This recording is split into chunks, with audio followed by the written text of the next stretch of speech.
Okay.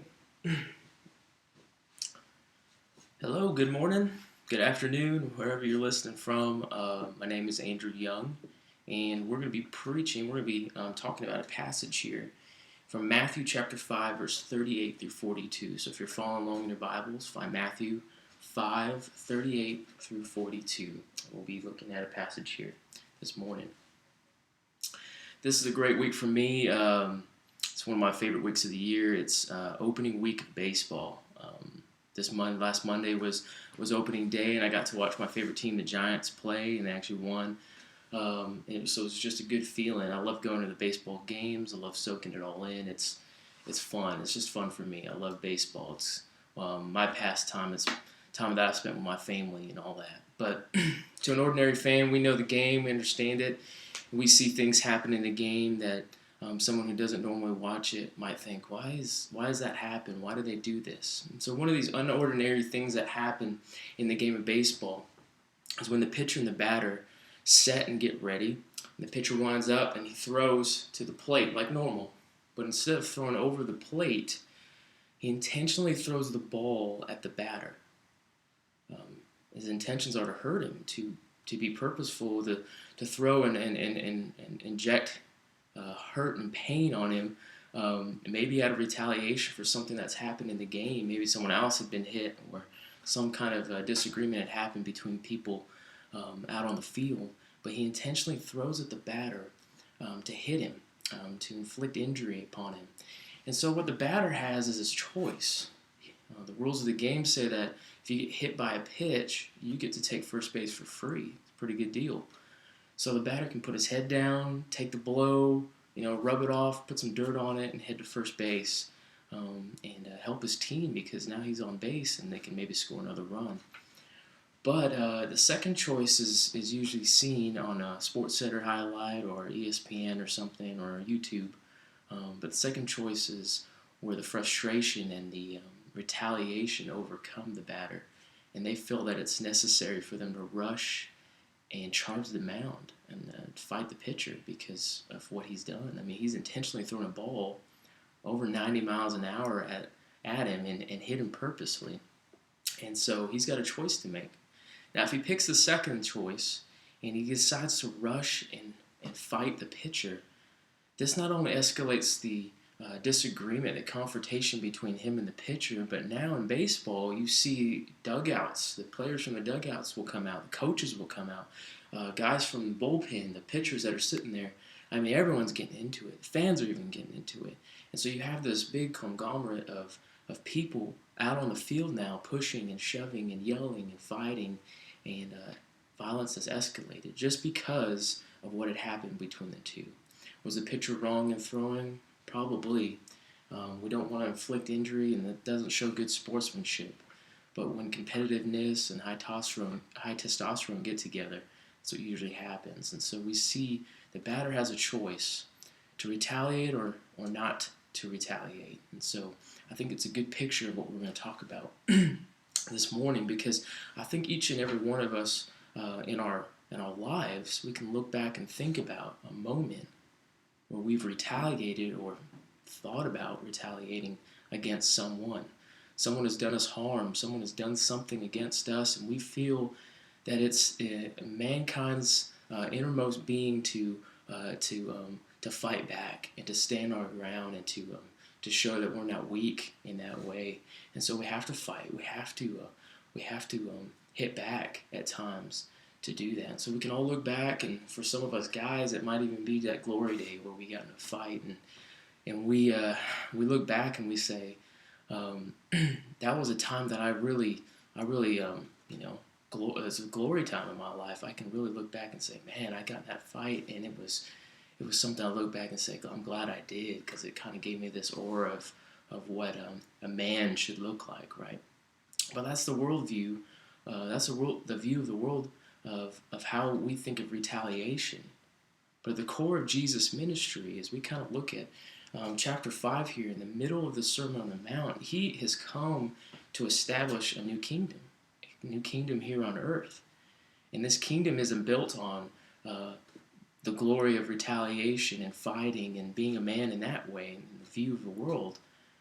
but in principles, in the coreness of love and peace and kindness and serving one another and flipping the entirety of what the world would think is right on its head. And so we see the core of that. So for each of us, we can see retaliation can talk to us in a different way. And I hope that this passage can bring to light some things that Jesus is trying to teach us about that, about retaliation and about the way that we mend relationships with people, we treat each other, and the way we serve and love for the kingdom, for the glory of God, and not for ourselves. And so here in Matthew chapter 5, we were brought to that passage. Now, the context of this is really important because we need to look back when he first starts preaching the Sermon on the Mount here in chapter 5. Jesus begins to look at the Beatitudes, and he starts to overall encapsulate this theme of greater righteousness in his disciples and his believers. These crowds, the people were sitting there and they're thinking, what is this talking about? What is all this stuff? Hunger and thirst for righteousness, pure in heart, being meek and merciful, and all this kind of stuff. And what he's trying to overall show his disciples and his followers is this theme of greater righteousness, to live more holy and righteous in your lives as you follow me.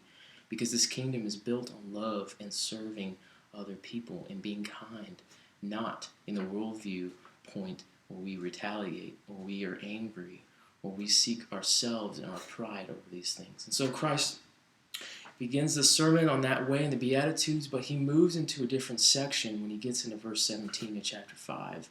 Verse 17 through 20, he comes and he says, listen, I'm going to start talking about the Old Testament law now. The law that you guys have followed, the law that you guys have brought to heart and to live by, and your scribes and your Pharisees and your leaders of the day, and of the temples and the synagogues, they've preached this and they've taught this. But here we're going to look back and see that, I've come to fulfill these things. I've come to complete the law, not to destroy it, but to complete and fulfill this in order to bring about a new covenant and a new fulfillment and an end to the goal in which the law was first written. The law was to show us that there needed to be someone to fulfill and complete it. And now I've come. Christ saying, I have the authority. I have the authority to interpret the scripture, to tell you the truth about it, and to complete the goal that was set at back in the Old Testament with Moses. So it's really cool to see him start to bring this about. And because he has that authority, Jesus can look back at the Old Testament and say, you've heard it said. You've heard these things before, but they've been misinterpreted. They've lost their interpretation over the years, or you guys have skewed them and added things to them, and they're not the same anymore. And so we need to look at these again. And I'm going to actually put some more on top of it. I'm going to make these things a little more strict. I'm going to kind of raise the bar, if you will, to show you that this theme of greater righteousness in which we seek to live like our God Father, who's holy and righteous, we seek to live that way, to pursue that. That is in the way in which that we should live. And so that context really weighs heavily on it as Christ moves through all these things. And so we center on one illustration today that Christ is picturing for us in that context of fulfilling Scripture, of looking at the Old Testament and showing how Christ fulfills that and how he is radically changing things in the New Testament. And so here in chapter 5, verse 38 through 42, let's read it together and look at this and unpack this together. So verse 38 says, "You have heard that it was said, an eye for an eye and a tooth for a tooth. But I say to you, do not resist the one who is evil. But if anyone slaps you on the right cheek, turn to him the other also." Verse 40, "And if anyone would sue you and take off your tunic, take your tunic, let him have your cloak as well. And if anyone forces you to go 1 mile, go with him 2 miles. Give to the one who begs from you, and do not refuse the one who would borrow from you." So we can see from this whole picture of this illustration that Christ is focusing on, that the main point that he's trying to drive across here is this, that we mend relationships by exceeding expectations through our love, our kindness, and our serving one another. We mend relationships by exceeding expectations to other people, by our love, our service, our kindness to other people. And so we're going to look at 3 points today, 3 points in relation to this illustration here. The first point is the incorrect response of the law. The second point is the correct response to evil. And the last point is the correct examples. And so we're going to look at these three things today in this section. And so for this first section, incorrect response to the law, let's look at verse 38 and unpack that today. So it says, "You have heard that it was said, an eye for an eye and a tooth for a tooth." Now when Christ is using this language, "you've heard that it was said," he's been using this in every illustration here in chapter 5. If you go back and you look at the other 4 before it and the one that comes after, he's pointing back to the Old Testament. This language is saying that you've heard that it was said, that it was taught, that was spoken to you, that you were to listen to this, that you were to look back to the Old Testament law and follow this. And what is it that he is saying? That the thing that they were focusing on was an eye for an eye and a tooth for a tooth. And this comes from Deuteronomy chapter 19, verse 21, which Moses wrote at the end of this this kind of a section of the law that was an application for their justice system in this time. He's writing to the Israelites saying, if someone does something crime-wise to you, if they deserve a punishment, let it be the same as what they inflicted upon the victim. And so this was to make sure that heinous crimes were given the right response, the equal response to what was happened. So if someone murdered somebody, then the same response to that would be that person would also die. But if someone stole something, then you would also take from them something back. And so that was the system that they worked on, an eye for an eye or a tooth for a tooth. And Moses calls for them not to pity on people, that you should give this exact response to people. I'm calling you to do this so that our justice system may be right. And that was just the picture of the Old Testament law, and some things that just didn't quite make much sense, but they were there so that there was an application of justice in that system back in Deuteronomy 19. I think it's the same way that we see our justice system today. Some states have the death penalty, and some states don't have the death penalty. Everyone has a different interpretation on how crimes should be punished and how people should be have the penalty for their crimes. But here in Texas, if you murder someone, first-degree murder, and you do something really terrible, really really disgusting, and intolerable, then they're going to put you in jail, and they're probably going to sentence you to death. And it's kind of that same picture of an eye for an eye and a tooth for a tooth that we see here in Deuteronomy 19, that now the picture of someone getting the exact punishment that they deserved back in the Old Testament is here, even still today, in our death penalty system in Texas. I think there are other states that have abolished it and said, no, you'll just spend the rest of your life sitting there in a prison cell. But here we still do that there's an eye for an eye and a tooth for a tooth in some cases. And our justice system isn't perfect, but it does have some similarities to the Old Testament law. And so what we see is that there was a need for that Old Testament law, but Jesus begins to now move us into a new interpretation. He wants to bring up the old to show that there was a problem with it, that there was some misinterpretation behind it, and he now wants to point us into this new way, this new kingdom, this new purpose that we can begin to see. So we move into verse 39. We see the need for it. Now Christ is beginning to show us. So verse 39 says, "But I say to you," Christ says that this is what was said, but here I have authority. I have the authority to interpret the scripture, to give you the truth, to show you the new covenant, the new way. Here it is. I'm going to get straight to the point. That's what was followed. That's what was said. But this is what we're going to begin to do, what we're going to continue to do in our overall theme of greater righteousness. "But I say to you, do not resist the one who is evil. But if anyone slaps you on the right cheek, turn to him the other also." He says this, do not resist the one who is evil. So it's important that we look at the original language and we look at the Greek and we say, what does that word resist actually mean? Because if we read that in our own point of view, if we read that in our context today, we might think of resisting like standing your ground or making sure that you're standing firm and taking blows, right? And that's kind of the interpretation we get from that. That we like our worldview today. We like to just say, hey, if someone's going to punch you, you stand your ground and you don't move and you don't do anything. You make sure that they don't take from you anything. But the word kind of means a little bit more than that.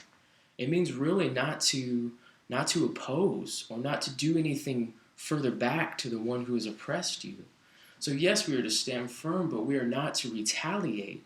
We are not to put any resistance, oppose the person who is, say, blowing us, slapping us in the cheek. And so it's really important to see that there is some important relation to that word, to the context of this thing. So it says, do not resist the one who is evil. So if someone is doing evil to you, if someone's continuing to make fun of you or hit you or do these things to you, insult you in some kind of way, you are not to just stand your ground, but you are not to oppose them back. You are not to hit them back. You are not to do anything to them back. And so it kind of brings into light a kind of an idea of, well, what are we supposed to do, Jesus? What are we supposed to do if they're just going to hit us all day? Are we to just stand there and take it and not oppose them back?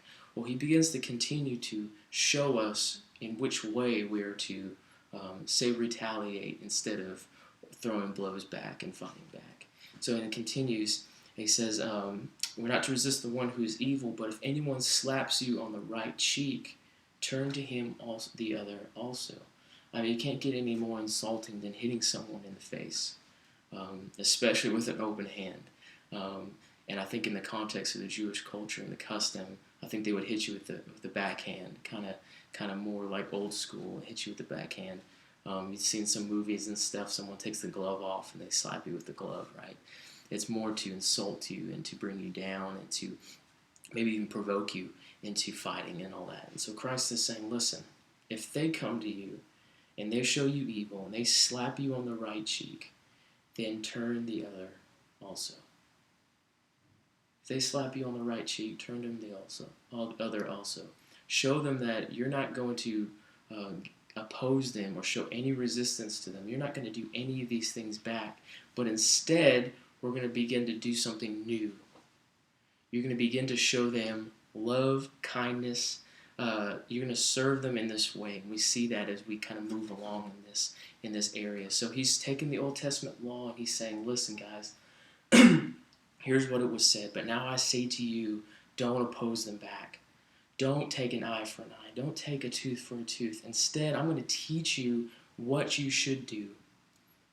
And what we should do is to show kindness and to show love and to show respect to this person in order to build mend a relationship with that person. I think the best way to look at this is when we watch movies and TV shows growing up, how many times have we seen the family scene where the little boy comes home and he comes running home to dad and he's like, Dad, the bully, picked on me again. I have a black eye.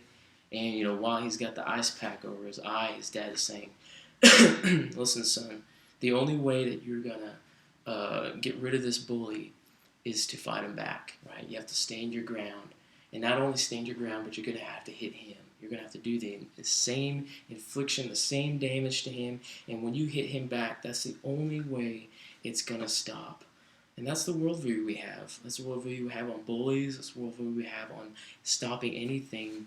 When somebody does evil to us or drops any sort of provoking on us, we tend to think like that. Excuse me. We tend to think, I should just, retaliate. I should resist in a way that I could make this stop. And that's going to make it better. But here's the deal. When we usually do that, it not only, it sometimes will stop it, but more than likely it's going to escalate the violence. It's going to make things worse for the person. And in the end, either way, if you're going to fight that person, your relationship with that person is now broken.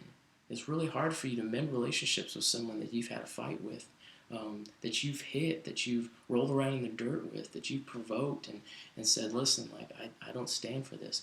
But it's different if we show our retaliation in a different way. If we show that in love and in a picture, we need to respond differently. Christ has set us apart. He has called us and his believers and his disciples here in this thing to live righteously, to live holy by not resisting back. If we have a disagreement with someone, we should live righteously. We should instead not confront the person and not resist back, but show them love and kindness. And this is the idea that Christ is now is showing, this overall aura, this overall theme of greater righteousness. And so we get through our first and our second points here: the incorrect response to the law and the correct response to evil. And so we kind of move through this, the what not to do, and here's what we need to do. And now I'm going to show you some examples. Christ says in this third section, the correct examples. I'm going to show you, here are some examples of what to do in these situations. And so as we unpack these last few verses, you'll see different things and different ways in which Christ shows us how we are to radically change our mindset on this and to build relationships with these people. So in verse 40 it says, if anyone would sue you and take your tunic, let him have your cloak as well. And so we get to see now a legal setting of how these this example and this illustration is now brought forth. Because here we have a situation where man is being sued, and the person who's suing him wants his shirt. And Christ is saying, listen, if you're already getting sued, there's already a disagreement between two people. That's the assumption. There's something wrong between you and that other person. We need to build a relationship. We need to mend this relationship. And to do this, we need to exceed our expectations. We need to serve and be kind to this person because you are righteous now. You are seeking to be righteous and holy in your life now. And so if there's a disagreement between you two that even gets to a legal setting, here's what you need to do. If they want your shirt, then give them your coat as well. Give them more than they were expecting. Give them more than they could have even thought of. Because when they receive that cloak and the coat as well, they're going to sit back and think, wow, why did you give me more than I asked for? And that's where our Christian kindness, that's where our love starts to emulate from. And we can say, listen, like, I understand that we had a disagreement, a confrontation, and that we even got to this point of a legal setting, but I want to give you more so that, our relationship is most important to me, and I want that to be mended. I want that to be fixed. I want that to be reconciled between us. And so it's important to see Christ pointing out that exceeding expectations in these disagreements helps.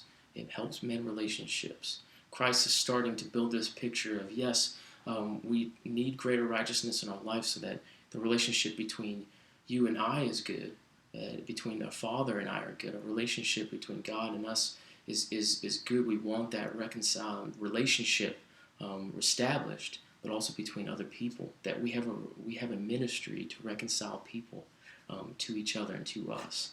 And so as we kind of move on from verse 40, we get to verse 41. And if anyone forces you to go 1 mile, go with him 2 miles. So we see our second example here in this third point of correct examples. That if someone says to you if anyone forces you to go 1 mile, go with him 2 miles. And so the context in this, in the Roman oppression, or Roman government and empire at the time, was that any Roman soldier or official could stop someone on the road and have them carry their equipment for 1 mile. It was kind of like a law. It was anybody that they needed to. I'm not going to carry all this gear here. You carry it 1 mile, and then you can go back and do what you need to do.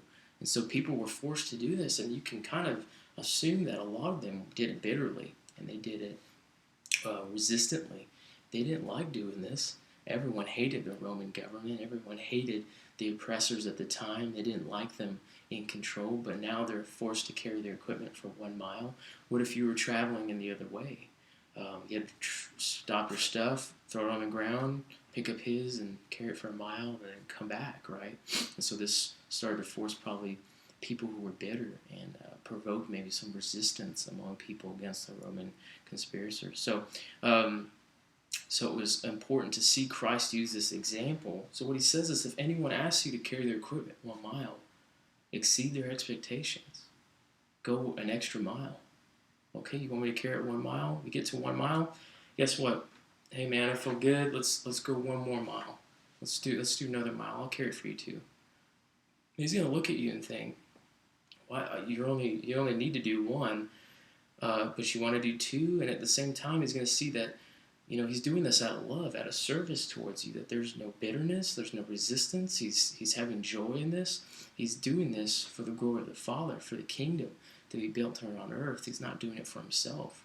So we start to see this theme of greater righteousness. We start to see that relationships are priority to people. And we start to see that that we mend these relationships through exceeding expectations, by serving people, by loving them, and by showing our kindness to them for the glory of the Father. So the last example is in there in verse 42. It says, "Give to the one who begs from you, and do not refuse the one who would borrow from you." So give to the one who begs from you, do not refuse the one who would borrow from you. So in this time of day, anyone who would beg, anyone who would ask to borrow, they had some problems with people. I don't know if you've ever asked someone to borrow something and never given it back, or been on the other end of that.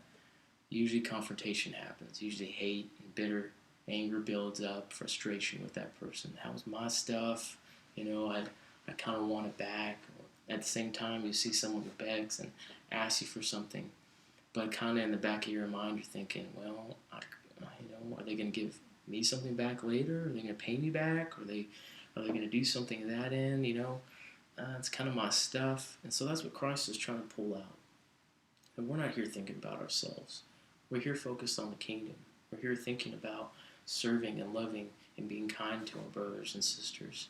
Whether they ask you, they beg something from you, give it to them. Give it to them generously. Exceed their expectations. Give them more than what they've asked for. Serve them in love and build a relationship with that person.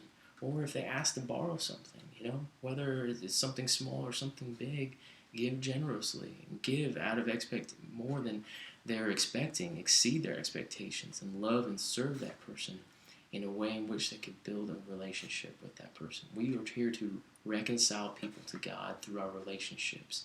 And if they don't see that through the people who are set apart and are holy and they're supposed to be living righteous, the followers of Christ, then they're not going to see it at all. So we're the bridge to them in mending the relationship between them and God. And so we see in all of this that exceeding expectations can intensify our relationships with people. I think this week when I was, this last couple of weeks, me and my wife just bought a new home as we're looking to graduate here from the seminary. And I think it was important for us to find the right home and the right realtor. And so we went with a guy who had little experience, who's a friend of my wife's, and didn't quite know what to expect about the whole experience at first, but he showed us some houses. He was always willing and able and available to help us. But when we finally found our home, when we finally moved in and we closed and we signed the papers and that whole stress and everything kind of builds in, he was there with a gift that I think just exceeded the expectations of what I thought that he could do. He had heard from my wife that she loved willow trees, and here he was at the house, ready for us to be there. He gave us a gift of a willow tree, and he was out there and he planted it with us. And I think that in the whole experience, for him to be there, to be by our side, but to also hear our concerns, to hear what we were struggling with, how we were stressed out, to just be there to help us with everything, but to just care for us and to listen to us and to hear, our needs and what we might like with the home. He was there with a willow tree. And I think that was a really cool picture of exceeding an expectation that I didn't quite think a realtor would show. Usually they just sell you the house and they move on. But here he was, exceeding our expectations. And I've learned to be closer with him. It actually broke down some barriers that I thought, were untrustworthy with him. But now we're really good friends. And we welcome him at the home every time just because of how he presented himself, by serving us, by loving his brother and his sister. He didn't have to do that at all. He did that out of the generosity of his own heart. And so we get to see expectations risen and how that can help relationships here and today. I think all in all, when we see this, we see that we mend relationships by exceeding expectations with our service, our Christian kindness, and our love with people. And so it's just like that batter at the beginning, just like that batter in the pitcher. If he proceeds to rush the pitcher, if he proceeds to go after the pitcher, then he escalates the violence. He intensifies everything, and there's no reconciliation from that point. Or if there is, it's very hard. And so we have to look at that and say that there is a way in which Jesus is intending us to do this, to look at mending relationships at the point and to not beat around the bush. That it's harder to reconcile people to Him through you if you are busy fighting with that person. And so we are called to end disagreements with our Christian kindness. We're called to love people. We're called to exceed expectations. And so I challenge you guys, I challenge myself to do that and to see when these opportunities come up in our life that we are to pursue righteousness. We're to pursue mending relationships with people. I think in 2 Timothy, when Paul charged Timothy, I think he did it great in chapter 2, verse 22 and 23. He says, "Pursue righteousness, faith, love, peace, among with those who call on the Lord with a pure heart. But reject foolish and ignorant disputes, knowing that they breed quarrels." He's saying in everything, in your ministry, in your life, in the way in which we work with people, live with people, frustrations are going to happen. Bad things are going to happen. We're gonna walk into quarrels, and we need to look to the Word of God and see what Christ is teaching us and telling us to do, to live righteously, to mend relationships, and in these relationships exceed expectations. We can serve, love, and care for our brothers and sisters so that we can reconcile them to the Father, to a relationship with God eternally, forever.